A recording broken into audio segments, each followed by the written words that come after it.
सर्व समाज बांधव,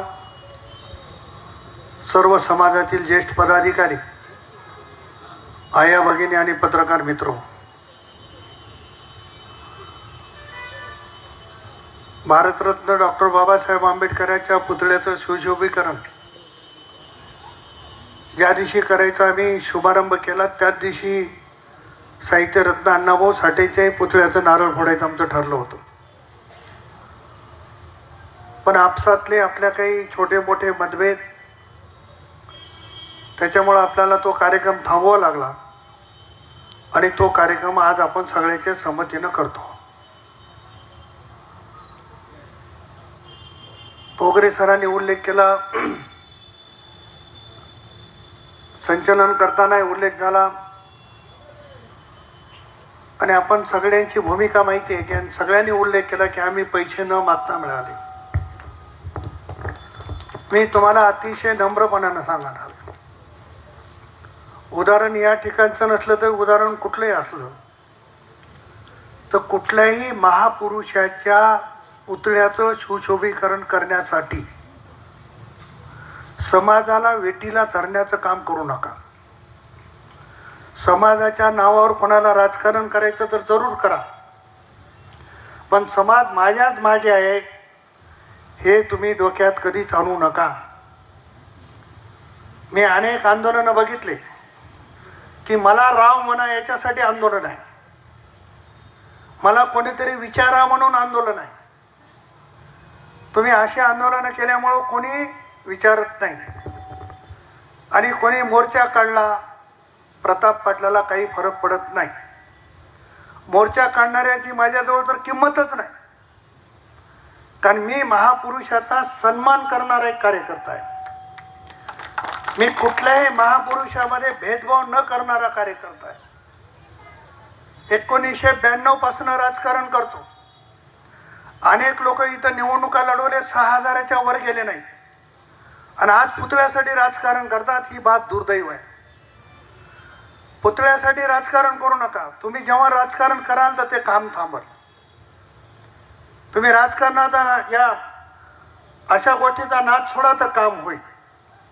पण मला विचारा, मी फार शहाणा आहे तर तुमच्यापेक्षाही या जगामध्ये अनेक शहाणे मी बघितले आणि तुम्हाला तर मी जन्मापासून ओळखतो.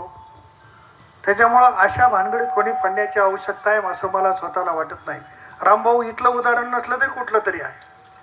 बरेच जण म्हणतील बा आमच्या इथं कोणीच काही केलं नाही ना, आमदार साहेब म्हणाले ते. पण आपला समाज हा कष्टकरी समाज आहे. आपला समाज हा गरीब समाज आहे. तोगरे सरांनी उल्लेख केला, मला अनेक वेळेस मामा बोलले, कैलास बोलले, महेंद्र बोलले, रामभाऊ सगळ्यांनी सांगितलं की आम्ही मोलमजुरी करणारा समाज आहे. पण आता सगळ्या समाजामध्ये एकापेक्षा एक विद्वान निर्माण होत आहे. त्याच्यामध्ये आपलाही समाज मागे नाही हे मी अतिशय छाती ठोकपणानं सांगणार आहे. म्हणून महापुरुषाच्या पुतळ्याचं सुशोभीकरण असेल,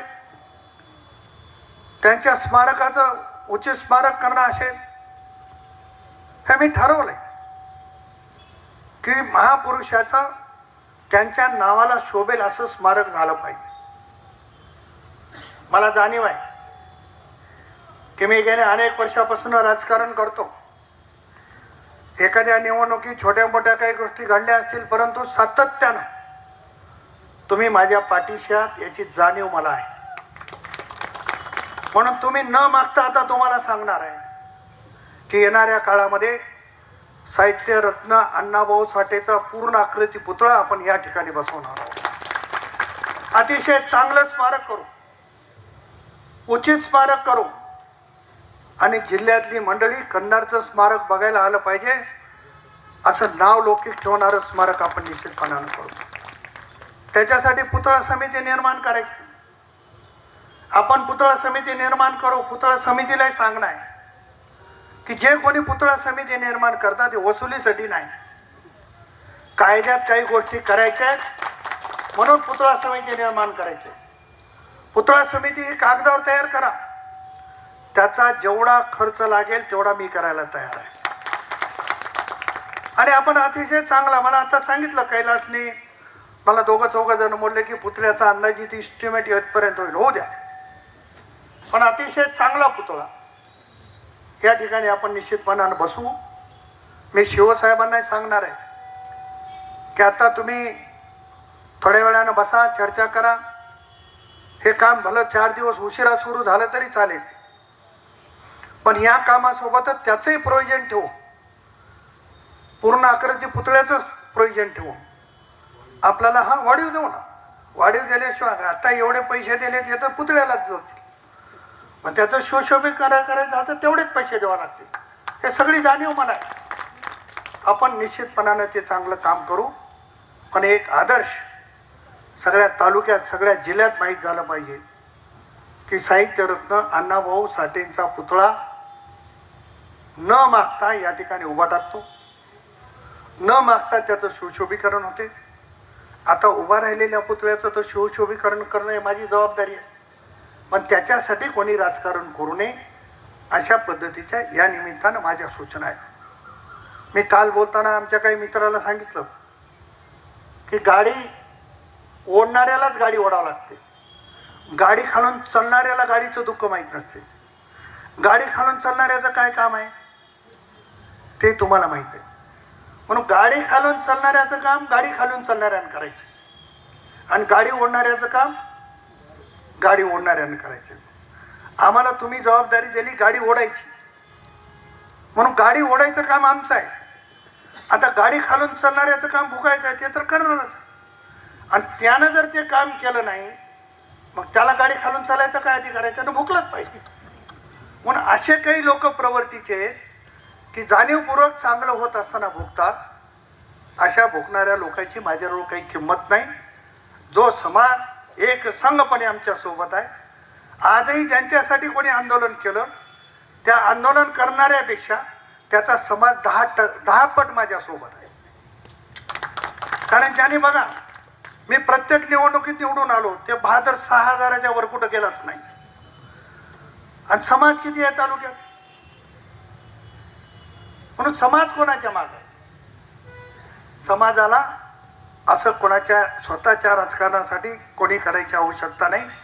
मी समर्थ आहे माझ्या मतदारसंघातल्या सर्व महापुरुषांचा यशोचित सन्मान, त्या स्मारकाचं सुशोभीकरण हे करण्याची जबाबदारी निश्चितपणानं माझी आहे, आणि ते करील. भारतरत्न डॉक्टर बाबासाहेब आंबेडकरांच्या पुतळ्याच्या संदर्भात आपण 40 लक्ष रुपयाचा निधी दिला. अतिशय चांगलं सुशोभीकरण करतो. छत्रपती शिवाजी महाराजांच्या पुतळ्यासाठी आपण 30 लक्ष रुपयाचा निधी दिला, पण आपण आणखी कामाला सुरू केली नाही. मलाही तुमच्या सगळ्या समाज संघटनाच्या सोबत अतिशय चर्चा करायची आहे. धर्मवीर छत्रपती संभाजी महाराजांचा पुतळा एक जागेचा विषय तुमचा संपला. आता येणाऱ्या दिवसात त्यांचा देखील आपल्याला स्मारक उभा करायचं आहे. मग छत्रपती शिवाजी महाराजांचा असेल, भारतरत्न डॉक्टर बाबासाहेब आंबेडकरांचा असेल, की साहित्यरत्न अण्णाभाऊ साठेंचं स्मारक असेल, हे स्मारक दिशादर्शक आणि अतिशय चांगल्या पद्धतीचे आपल्या शहरामध्ये उभं करण्याची जबाबदारी निश्चितपणाने आमची आहे, आणि ते करू एवढेच या निमित्तानं सांगतो. परंतु समाज हा एकसंघ ठेवा. समाजामध्ये थोडेफार मतभेद असतील ते बाजूला करा. आम्ही समाजामध्ये भांडण लावून पोळी भाजणारे पुढारी नाही. आम्ही समाज एकसंघ राहून समाजाच्या सोबत राहणारे कार्यकर्ते आहोत. त्याच्यामुळे अशा पद्धतीचं कोणी काम करू नये अशा पद्धतीची अपेक्षा व्यक्त करतो. काल रात्री ठरलं, रामभाऊ तुम्ही तालुक्यातले प्रमुख आलात, आमच्या आया भगिनी कमी आल्या, नाहीतर अण्णाभाऊ साठेंना मानणारा वर्ग जर लोकांना कळाला असेल तर इथं जागा पुरी झाली नसते.